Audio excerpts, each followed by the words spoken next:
Bueno, pues antes de nada me gustaría agradecer a los organizadores la invitación a FEANSA. Siempre es un honor para nosotros poder estar en este tipo de eventos y bueno, sobre todo acercarnos a la realidad del territorio.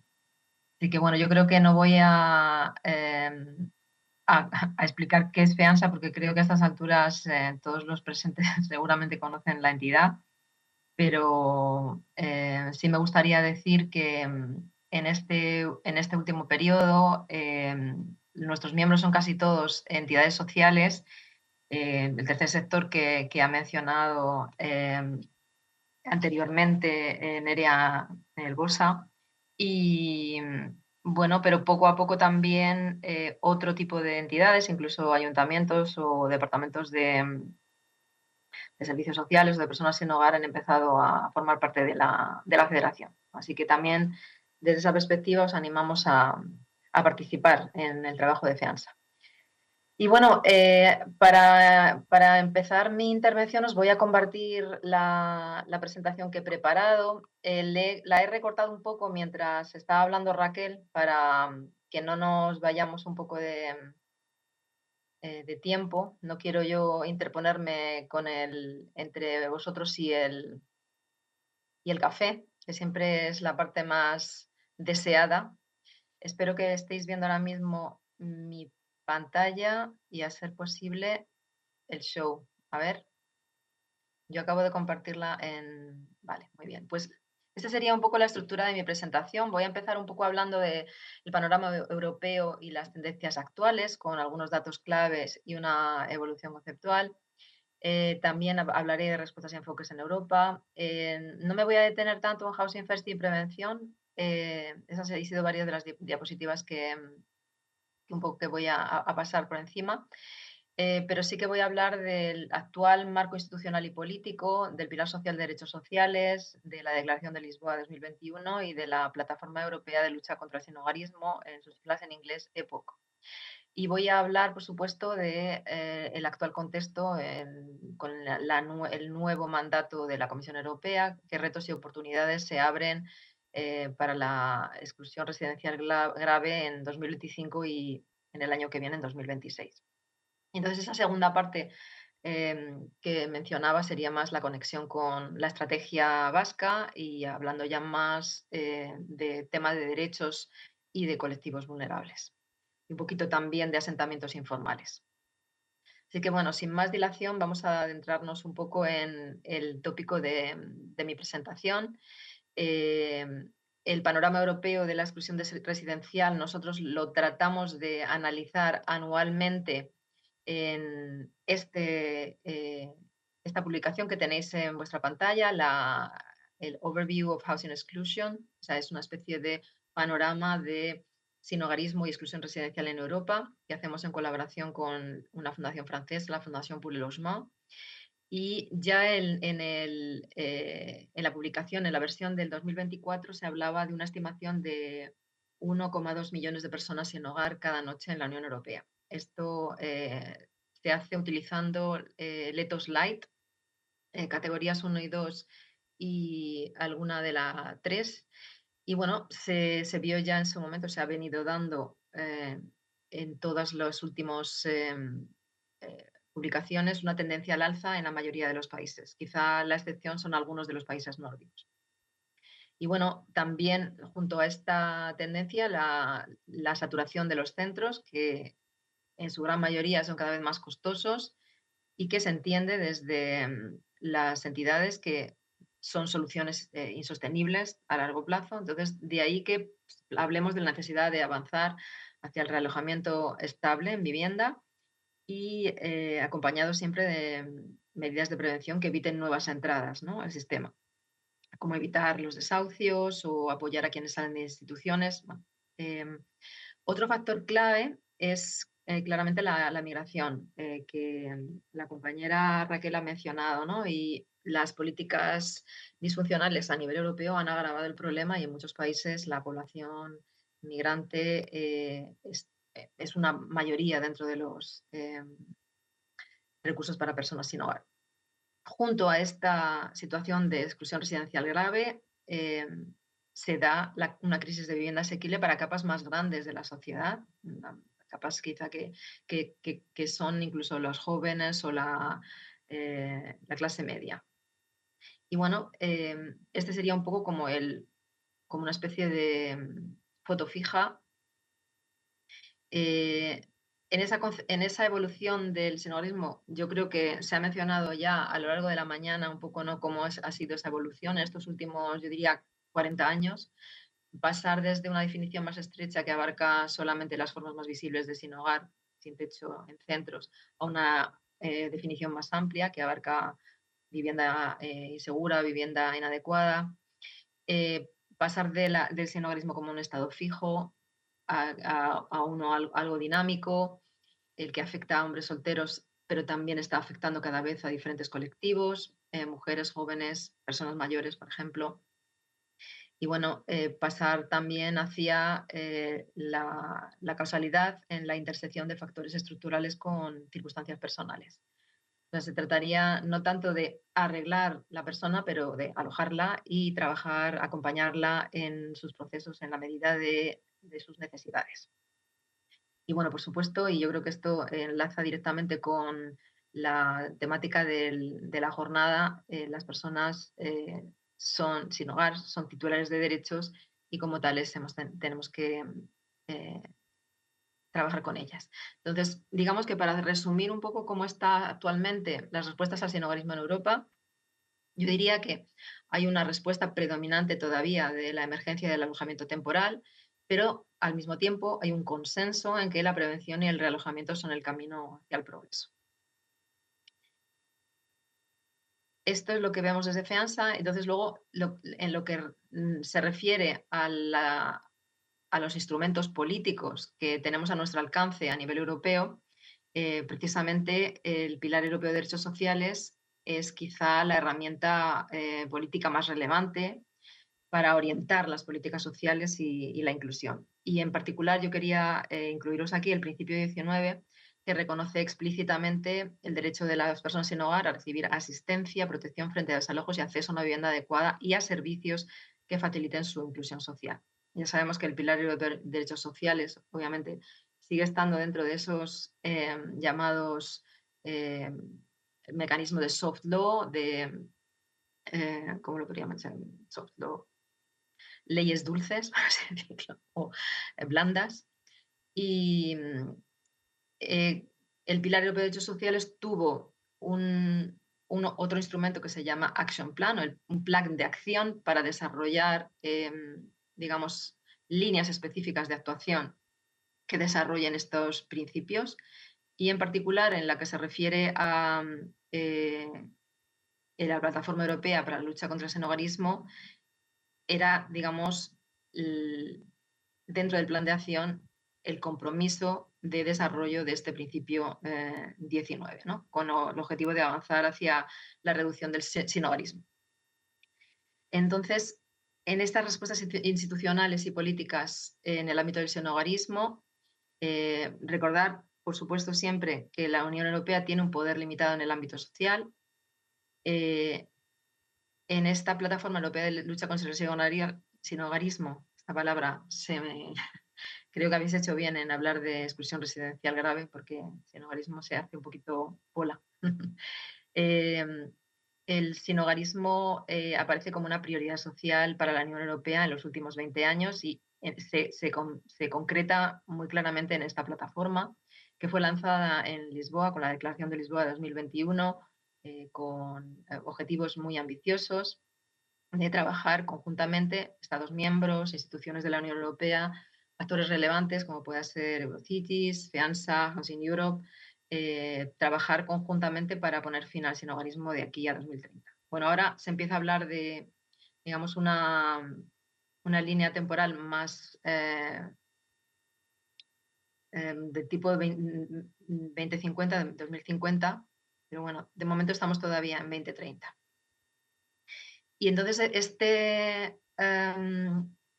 la Plataforma Europea de Lucha contra el Sinhogarismo ha estado funcionando de 2021 a 2025 con 3 líneas o 3 áreas de trabajo principales, una de datos y análisis liderada por la OCDE, coordinada por ellos y, bueno, sobre todo con mucho análisis estadístico, todo lo que tiene que ver con recogida de datos para capturar la realidad más amplia.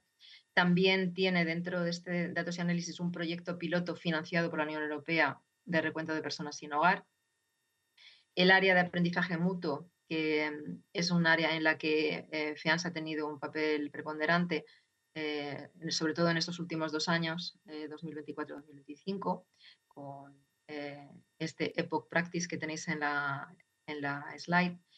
Y además, en esta parte de aprendizaje mutuo, tienen cabida también los proyectos de innovación social financiados por el Fondo Social Europeo. El último área de trabajo es la financiación. La lidera el Banco de Desarrollo del Consejo de Europa y el problema de las personas sin hogar se aborda desde la perspectiva de una cartera de proyectos de vivienda para las personas sin hogar. Entonces, esto estamos un poco trabajando desde FEANSA para que tenga una continuidad a partir de este año. Entonces, 2025, año crucial en la Unión Europea. ¿Por qué? Porque en 2025, bueno, pues tenemos, tras las recientes elecciones europeas del verano de 2024, un Parlamento con una composición completamente cambiada, con un crecimiento de la derecha, derechas tradicionales, pero también de extrema derecha, que utiliza un discurso más populista. Por otro lado, tenemos un nuevo colegio de comisarios que abre nuevas oportunidades. Sobre todo para nosotros nos ha parecido importante que se haya creado la nueva comisaría de energía y vivienda. El nuevo comisario Jorgensen es danés y de los socialistas. Y entendemos que es una oportunidad, pero también, como os voy a hablar más adelante, tiene sus limitaciones. A todo esto, bueno, una de las encomiendas, una de las tareas que se le ha encomendado al comisario de Energía y Vivienda es el Plan Europeo de Vivienda Asequible. La vivienda asequible se ha convertido en este nuevo mandato en una prioridad política en toda la Unión Europea, en diferentes instituciones, ahora lo vamos a ver, y tendrá que desarrollar comisario de Energía y Vivienda un plan europeo de vivienda asequible. Esto está todos los días en las noticias, así que en cuanto hagáis una búsqueda en Google vais a encontrar mucha información al respecto. Lo que sí me gustaría decir antes de terminar, para hablar un poco de este año y del contexto, es que el contexto geopolítico está influyendo bastante también en el tipo de incidencia política y de trabajo de lobby que hacemos desde FEANSA. La guerra en Ucrania sigue teniendo un impacto sobre la parte de seguridad energética. Ha sido objeto de debate en el último consejo de la semana pasada y también en los presupuestos europeos. Bueno, simultáneamente todas esas tendencias populistas, un poco este trumpismo político, está influyendo en el debate sobre derechos sociales y migración. Y eso nos obliga a nosotros también a equilibrar nuestras prioridades con las necesidades de cohesión social interna, ¿no?, de la Unión. Y bueno, finalmente me gustaría también mencionar un clima cada vez más reticente hacia las ONGs, especialmente aquellas que como FEANSA ejercen incidencia política, pero también, digamos más concretamente, las entidades que trabajan en el ámbito medioambiental, climático, es especialmente complicado en ese ámbito, ¿no? Entonces, bueno, nosotros tenemos un poco que aumentar, ir con pasos lentos en este trabajo de lobby de incidencia, al menos de manera diferente a como se hacía en el pasado, ¿no? Y justificar continuamente nuestras actividades entre la Comisión en este ámbito. Y bueno, aunque en esta primera parte del mandato se ha hablado sobre todo de vivienda asequible, pero no todo es vivienda. Estos serían los dos comisarios para FEANSA más importantes. Está bajo el paraguas de la vicepresidencia de Minsatu todo el ámbito de derechos sociales y el sinhogarismo está incluido, la exclusión residencial está incluida aquí. Y ella es la responsable de elaborar la futura estrategia de lucha contra la pobreza, que ya han anunciado en el último programa de la Comisión. Y por otro lado, el comisario de Energía y Vivienda que os mencionaba y que dirige los esfuerzos de la Comisión en este sentido. Y bueno, pues como he dicho, él será o su departamento el que redacte y presente el primer Plan Europeo de Vivienda Asequible, que está, eh, os diré un poquito más adelante, pero os adelanto que es para diciembre de este año. Se ha adelantado un poco la presentación. Y no es solamente la Comisión Europea. En la misma línea, el Parlamento Europeo se ha creado un comité especial para la crisis de la vivienda, el comité House. Es un comité ad hoc que tiene un mandato específico de 12 meses, compuesto por 33 eurodiputados de distintos grupos políticos. La presidenta Irene Raggi, italiana, en la foto es de los socialistas. Han organizado a lo largo de estos últimos meses audiencias públicas, temáticas, con invitación de expertos, para tratar un poco de ver exactamente dónde se encuentran las mayores problemáticas de la crisis de la vivienda. También han hecho misiones, visitas al terreno para conocer las problemáticas del territorio y este comité tiene que elaborar un informe sobre el plan de vivienda asequible. El relator ha sido el popular Borja Jiménez, y actualmente está en fase, bueno, ha terminado la fase de enmiendas y tendrá que bueno, ser aprobado por el Parlamento más adelante, pero seguramente llevará retraso y será ya para 2026 cuando se termine de aprobar.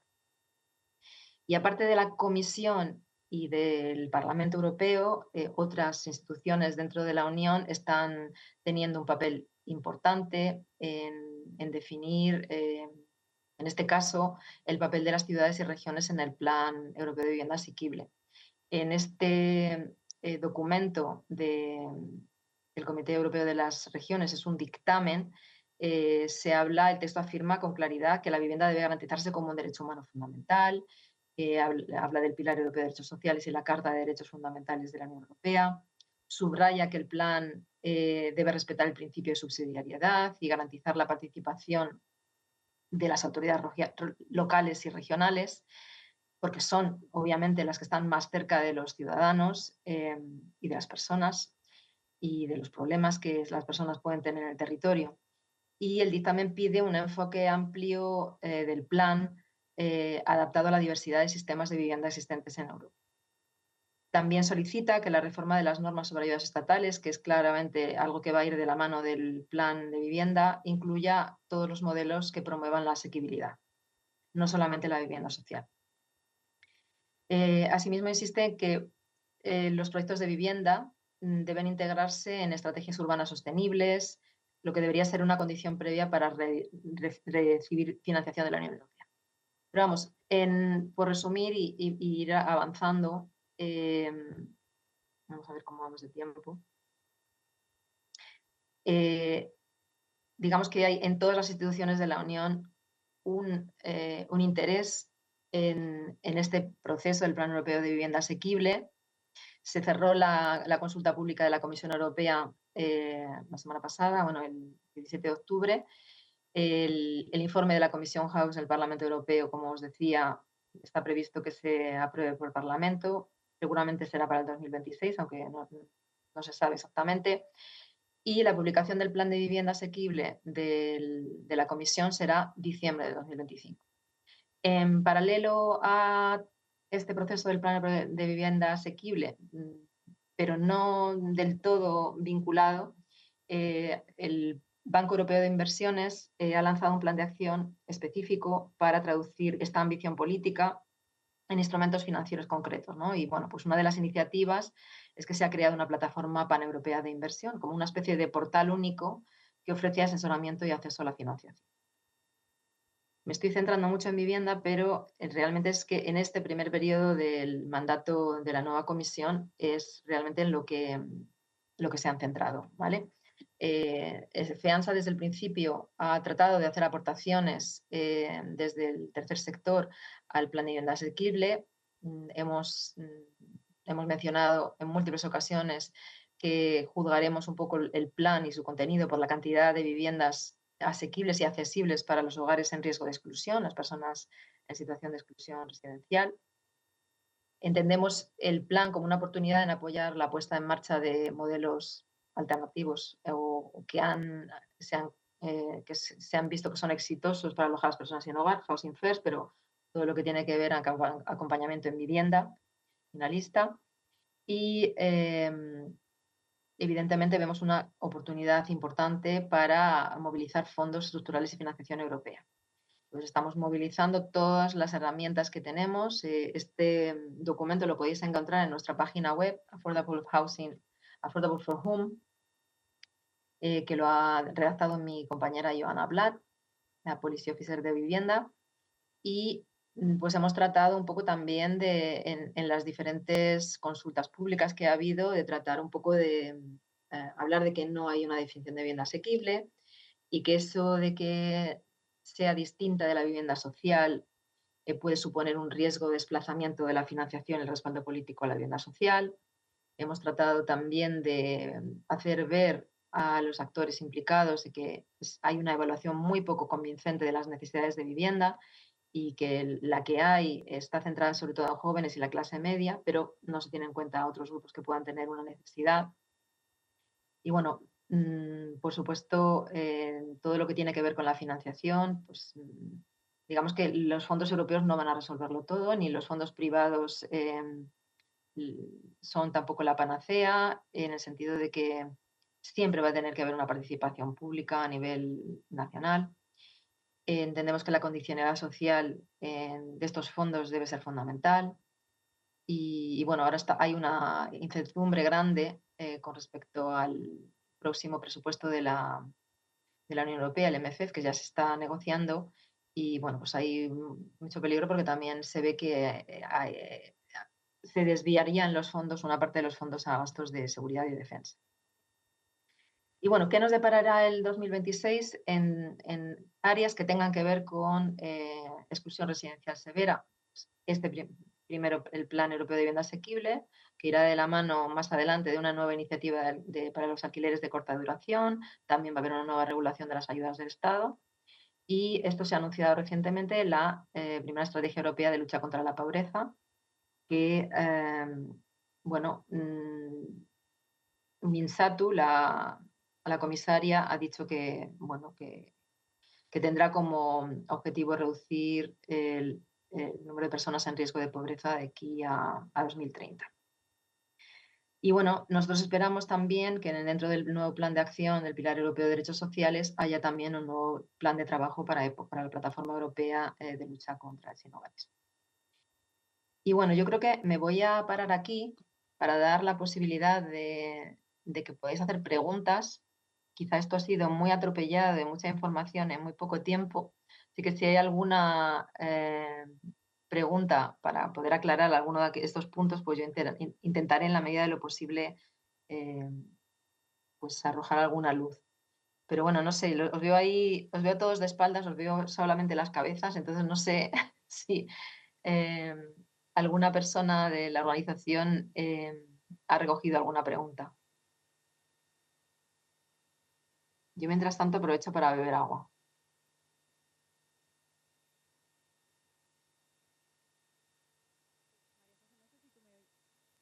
María José, no sé si tú me oyes a mí. Yo sí, Sí, yo vale, ahora te oigo. Vale, hay una persona redactando la pregunta en este momento. Vamos a Así que darle puedes beber más agua. Ahora te la paso. también un caramelo.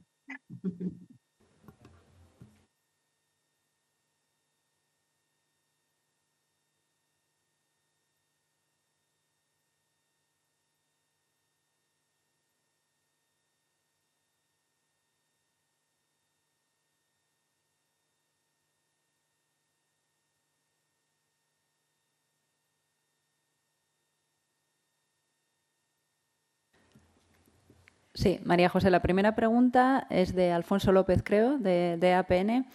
Si consideras que el crecimiento de la ultraderecha y sus discursos van a dificultar las futuras políticas frente a la exclusión residencial grave. Madre mía, Una pregunta delicada. Bueno, pues la verdad es que si escuchamos, por ejemplo, sus discursos en el ámbito, por ejemplo, del Parlamento Europeo, que es donde yo realmente he tenido la oportunidad de escuchar la extrema derecha, eh, es increíble cómo sus discursos son muy cercanos a lo que podría ser una izquierda popular, una izquierda preocupada en protección social. Hablan de personas vulnerables, hablan de los más mm, desfavorecidos. O sea, yo no creo que haya un total olvido y que tengamos que, digamos, echarnos a llorar por la situación que vamos a tener. Lo que sí es cierto es que cuando hablamos de población migrante, ahí sí que se saltan las alarmas, porque ellos entienden que sí, que efectivamente los recursos del Estado, los recursos de los gobiernos, pues deben ser destinados a los ciudadanos, ¿no? A los ciudadanos europeos, pero no a los ciudadanos extraeuropeos, por ejemplo. Yo creo que sería un poco en ese ámbito donde yo encuentro que hay una preocupación clara, ¿no? Pero bueno, todo depende de los grupos. Digamos que hay grupos dentro del Parlamento Europeo que están más abiertos eh, a recibir una influencia por parte de entidades como FEANSA u otras entidades sociales que trabajan en el ámbito europeo y que, bueno, no tiene por qué ser en principio perjudicial, ¿no? Hay algunos grupos con los que todavía se puede hablar y establecer alianzas estratégicas eh, para mejorar la situación, claramente. Pero hay otros que no. Entonces, bueno, sí, digamos, es con estos. No sé si estoy respondiendo a la pregunta. Yo respondo lo que me ha surgido así un poco eh, espontáneamente. Seguramente se podría decir mucho más. Pero sí, por ejemplo, ahora recientemente Olivier de Schutter, precisamente a la estrategia europea, perdón, sí, a la estrategia europea de lucha contra la pobreza, ha hecho una aportación desde la Relatoría Especial de Naciones Unidas para la extrema pobreza, poniendo un poco el acento en ese tema, ¿no? En los peligros que supone la extrema derecha para los derechos de las personas más desfavorecidas de nuestras sociedades. Pero sí, lo que también desde la perspectiva de las personas sin hogar nos preocupa, y de hecho en FEANS hemos creado recientemente un pequeño grupo de trabajo de abogados en situación de calle, es todo el tema que tiene que ver con pues el estigma, los crímenes de odio, eh, las agresiones basadas en aporofobia. Y bueno, sí que estamos un poco, digamos, adelantándonos a que pueda resurgir en nuestras sociedades, viendo lo que está pasando, por ejemplo, en Estados Unidos, ¿no? Adelantándonos a que ese trumpismo político pueda afectar a las sociedades europeas en mayor medida, ¿no? Y tratando de prevenir todo esto o de estar preparados si es que realmente sucede. María José, nos pasan otra pregunta. Siendo realistas y mirando a la situación migratoria, creo que hila un poco con lo que estabas contestando ahora, ¿qué importancia puede tener el Plan Europeo de Vivienda Asequible para reducir efectivamente el sinhogarismo? Bueno, realmente yo creo que nosotros mantenemos la esperanza de que va a haber una parte enfocada a personas sin hogar. O sea, nosotros estamos haciendo nuestro lobby precisamente para que no se quede fuera. Y de hecho, recientemente la propia Mintzatu, la comisaria del ámbito de derechos sociales, hablaba de que la estrategia de lucha contra la pobreza y el plan de vivienda asequible deben reforzarse mutuamente. Entonces, yo creo que existe un margen importante para reforzar la cooperación de la UE en materia de sinhogarismo dentro y fuera de ese plan. O sea, creemos que estos instrumentos tienen la capacidad de poder cambiar cosas. Pero bueno, también es verdad que nosotros también vemos que si nos quedamos en vivienda asequible, ¿no? En ese concepto solamente enfocado a la clase media que puede digamos, adquirir su vivienda en el mercado privado, pues evidentemente no llegaremos a esa capa de bajos ingresos o de ingresos mínimos vitales que no pueden, digamos, adquirir su vivienda en el mercado privado de la vivienda y que necesitan vivienda social, etcétera. Vale. Bueno, Muchas gracias, María José. Te dejamos continuar. sí. Bueno, estoy dándome cuenta que tenemos como unos 10 minutos hasta las 11. Me preguntaba si había un poquitito más de margen para terminar un poco, porque si no va a ser un poquitito rápido. Pero bueno, voy a intentar ir rápido, pero vamos a ver. Vamos a volver otra vez a la presentación. A ver si las podéis ver. ¿Se ve ahora? A ver, que a veces no funciona esto. Ahora sí. Vale. Bueno, pues yo no me voy a referir a esta parte a la que se ha referido esta mañana Nerea. Me voy a centrar principalmente en la cooperación entre sistemas, derechos sociales y vivienda, hablar un poco de grupos vulnerables, en particular de mujeres y jóvenes en redes de apoyo familiar y un poquito, si me da tiempo, de asentamientos informales.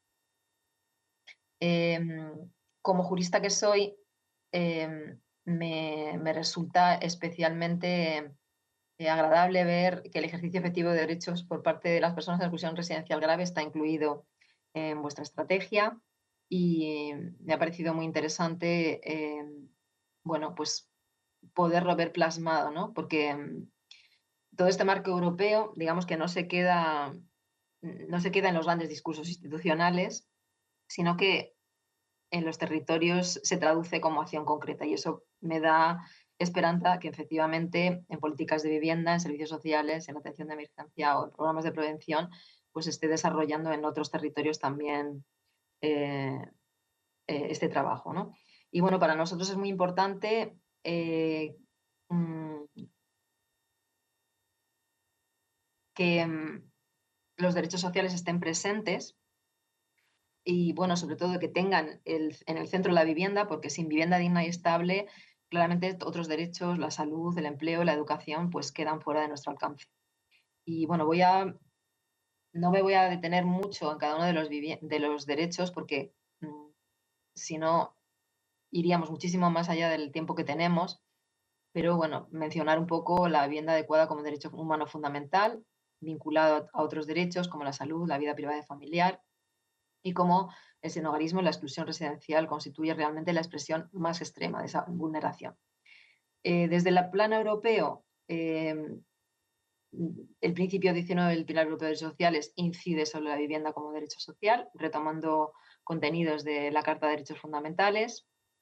La garantía de ingresos como una herramienta clave contra la pobreza y la exclusión ha sido también tratada en el ámbito europeo, que debe permitir cubrir no solo necesidades básicas, sino también en largo plazo y más estructuralmente favorecer la inclusión social.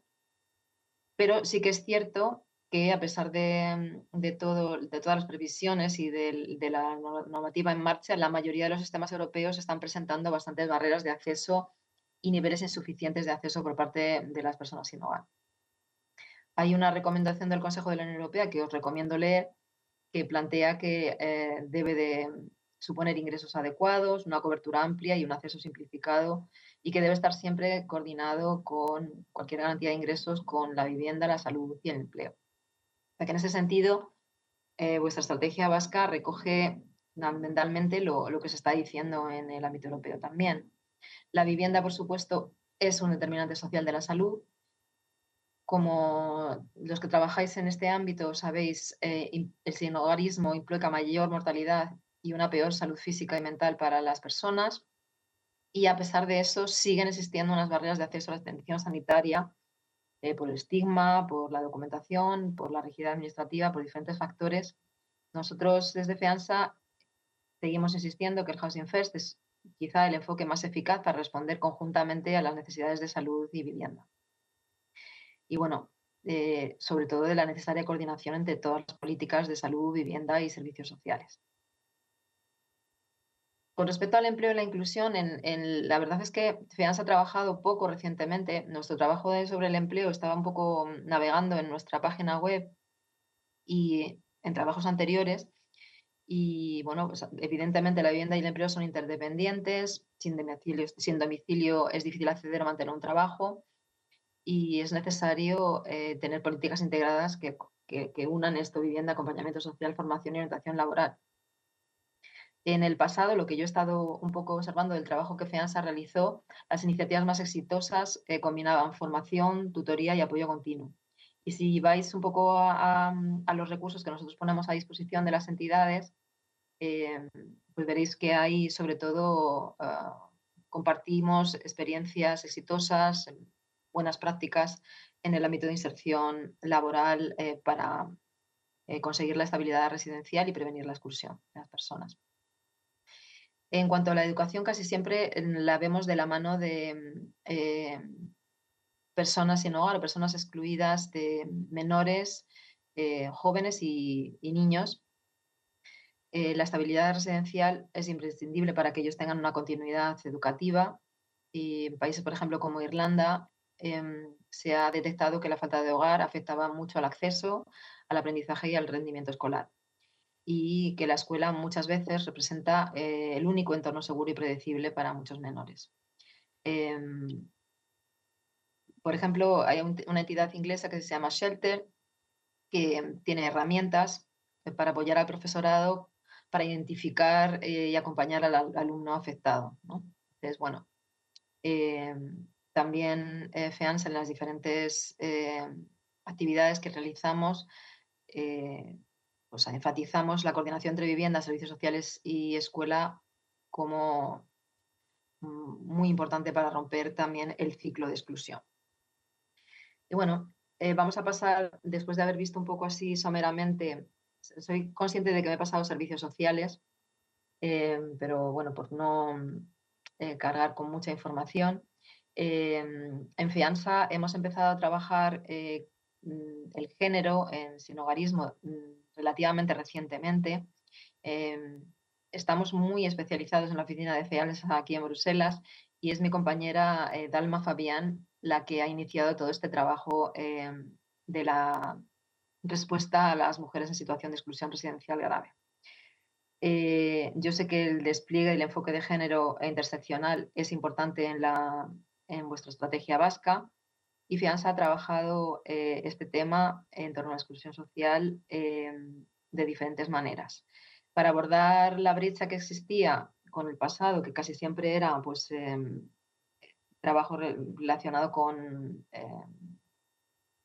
hombres solos, principalmente, se ha creado en 2022 una comunidad de práctica de FEANSA Mujeres, que aparece en vuestra pantalla, un espacio donde diferentes profesionales de diferentes países también comparten recursos, enfoques, con el objetivo de mejorar la prevención, eh, acompañar mejor y conocer mejor las mujeres en exclusión residencial grave. Aparte de esto, FEANSA ha elaborado una serie de informes, declaraciones políticas, para mostrar, por ejemplo, cómo la falta de privacidad o la ausencia de servicios adaptados aumenta la vulnerabilidad de las mujeres. Y las mujeres en albergues y centros de acogida, en este caso me estaba refiriendo. En el 2022 también, que fue un poco como el año en el que realmente cambiamos un poco nuestro enfoque, se hizo un documento clave, Housing First y Mujeres, un documento que muestra cómo el modelo puede adaptarse eficazmente también a las necesidades de las mujeres, ¿no? Integrando sobre todo la atención al trauma y el apoyo personalizado. Y también hemos trabajado temas más específicos, como la situación de las mujeres migrantes o la intersección entre violencia de género y sinhogarismo. Como ha dicho anteriormente Raquel, pues es un poco uno de los temas más importantes cuando hablamos de mujer y sinhogarismo. Y bueno, un evento reciente que hemos hecho también para sensibilizar a nuestros políticos en el Parlamento Europeo, y fue Women's Homelessness in Focus, que en realidad era una llamada a que hubiera más políticas con enfoque de género y datos inclusivos, ¿no? Que me ha parecido muy interesante el análisis que ha hecho Raquel hace un momentito. Y que bueno, pues va un poco también en esa línea que nosotros hemos tratado de cada vez tener más información y poder abordarlo de mejor manera.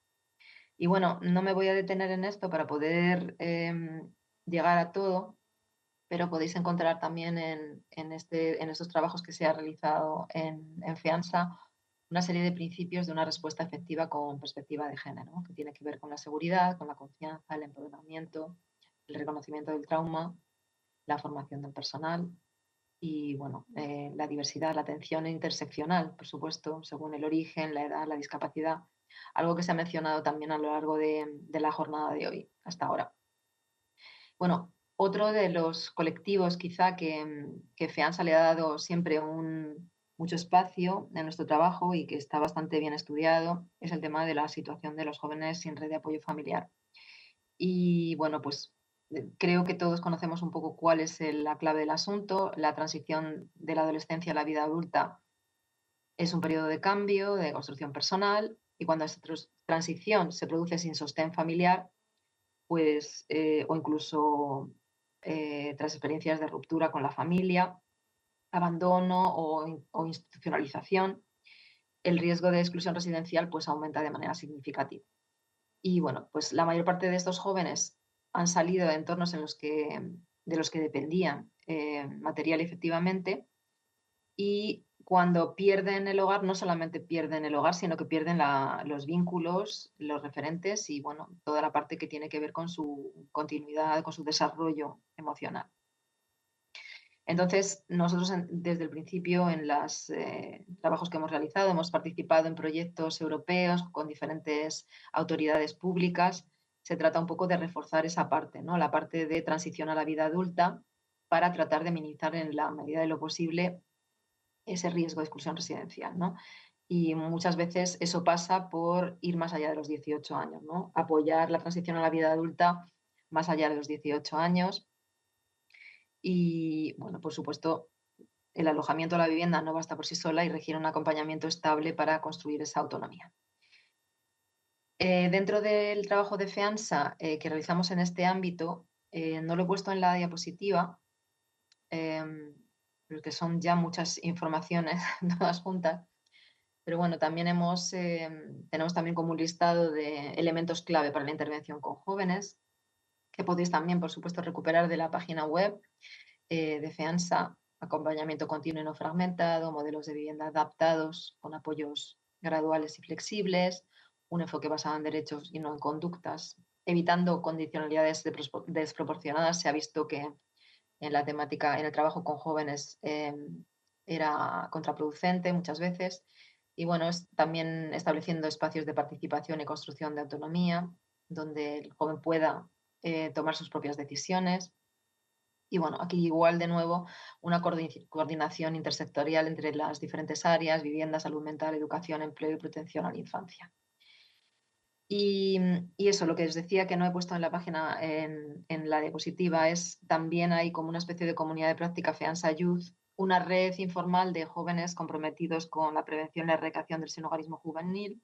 Está liderando mi compañero Sergio.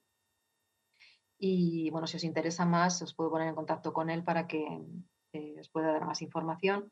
Y luego cada año, precisamente ha sido la semana pasada, hacemos una visita de estudio sobre el tema de juvenil en colaboración con el Departamento de Juventud del Consejo de Europa. Una formación de 5 días basada en educación no formal y sobre todo acuden los propios jóvenes que trabajan con personas jóvenes. Entonces, en este último esta última edición ha sido sobre las personas jóvenes migrantes. Y bueno, ya para terminar y para que luego podáis tener este debate rico después de la pausa del café, pues quería hacer un poco una referencia al tema de asentamientos informales, muy breve, porque ya sé que vamos por detrás del tiempo reglamentario. Para, evidentemente, ya que se ha hablado tanto de etos hoy, los asentamientos informales son una forma de vivienda inadecuada por muchos motivos, porque hay inseguridad en la tenencia, porque hay falta de servicios básicos, porque las condiciones no son habitables. Bueno, siempre me refiero a etos, evidentemente, si queréis retomarlo. Em, FEANSA casi siempre ha trabajado con el sinhogarismo más en centros, en calle, por un poco el origen, ¿no?, de la entidad. Pero eso no quiere decir que el tema de asentamientos informales no sea importante para nosotros y paulatinamente lo hemos empezado a incorporar en nuestro trabajo. Los colectivos que normalmente están más afectados o suelen residir, por decirlo de alguna manera, son comunidades romaníes, personas migrantes y otros grupos racializados. Y existen actualmente marcos europeos que reconocen y pretenden abordar esta realidad social. El Pilar Social Europeo de Derechos Sociales que hemos mencionado, la Declaración de Lisboa también establecía algo relativo a los desahucios forzosos, por ejemplo, y también hay una estrategia en la Unión Europea para la población roma.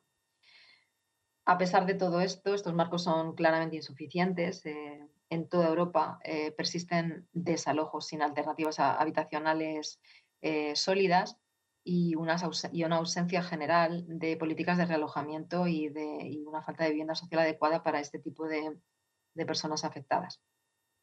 FEANSA está trabajando en la medida de lo posible con este tema, porque tampoco hay tantos ámbitos en los que se pueda hacer, pero recientemente en esta elaboración del plan del Parlamento Europeo, el plan sobre vivienda asequible, hemos hecho un trabajo de incidencia político junto con Federación Secretariado Gitano. De hecho, nos reunimos con Borja Jiménez, la persona, el relator de este informe del Parlamento Europeo, para pedir que no solamente se generara vivienda asequible, sino que además se tuviera en cuenta esas realidades de realojamiento, esas necesidades de realojamiento que existen en diferentes países. Con lo cual, bueno, es un tema que está, digamos, en la agenda política y bueno, que pretendemos que de la medida de lo posible siga estando dentro de la vivienda política, dentro de la agenda política. Mi compañera Joana Blad, de la que os he hablado, también hizo recientemente un evento sobre asentamientos informales y políticas públicas para abordar los asentamientos informales. Y es de esa presentación, de ese evento, del que he sacado dos experiencias interesantes que me ha parecido interesante compartir con vosotros, que son vecinos de España, del Estado español. Tenéis el caso de Portugal, el programa PER, y la estrategia de Montpellier de Zero Bidonville, digamos, por daros digamos, realidades concretas, ¿no? Pero evidentemente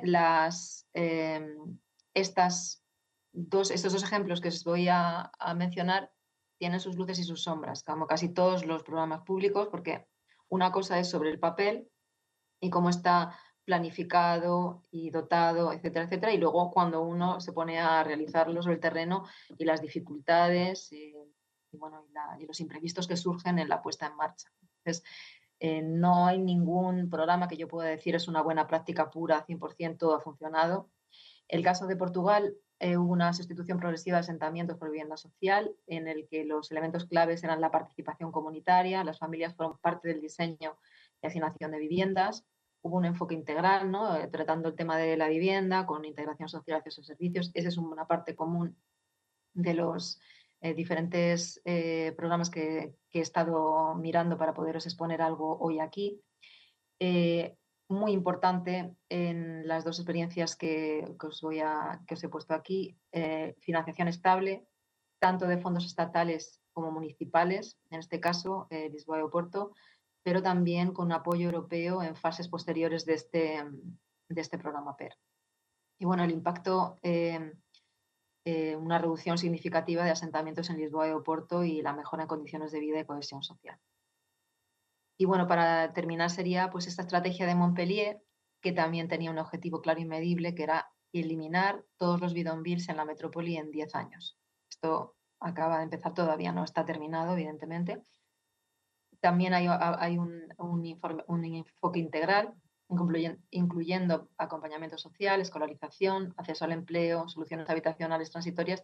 Y para eso, para todo este acompañamiento, tiene una participación de múltiples actores, aparte de una colaboración entre diferentes, una gobernanza entre Estado, municipio. También hay la participación de asociaciones como la Fondation pour le Logement, la anterior Fondation de Pierre, Médecins du Monde, la CIMAD y 14. Y bueno, también hay actores privados involucrados en esta estrategia. También tiene una financiación estable muy importante, un compromiso estatal de 700.000 a 1 millón de euros al año durante 10 años, más fondos europeos para movilizar viviendas vacías. Así que, como veréis aquí, digamos, hay una gobernanza multinivel y una financiación también de los diferentes niveles, ¿no? Del Estado y de... Y bueno, en este caso, la compañera francesa hablaba de algunos retos y algunas críticas que se hacían a esta estrategia, porque parece ser que en el 2021 hubo unas expulsiones abruptas que interrumpieron las dinámicas participativas y generaron tensiones un poco con los residentes. Y bueno, también en el proceso de implementación de la estrategia se han encontrado con una oferta limitada de vivienda social, con lo cual pues, muchas de las soluciones temporales se han prolongado en el tiempo. Y bueno, por desgracia, pues el enfoque de derechos, la garantía del enfoque de derechos no ha podido ser garantizado en todos los casos. Y creo que lo voy a dejar aquí porque ya si no nos vamos a ir demasiado allá. Yo tenía aquí una serie de conclusiones, pero bueno, creo que con esto os doy ya un montón de ideas para poder hacer un buen debate después del cafetito que os vais a tomar ahora. Vale, muchas gracias, María José. Espero que haya sido interesante.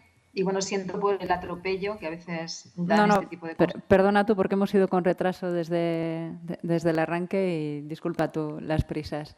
No sé si tenemos ahora preguntas. Si no, bueno, en cualquier caso, si las tuvierais a posteriori, también entiendo, María José, que no había ningún problema en que te las hiciéramos llegar. Si alguien quisiera más información o ampliar algún dato entre lo que nos has traído. Bueno, muchísimas gracias, María José. Ha sido muy interesante. Gracias a vosotros.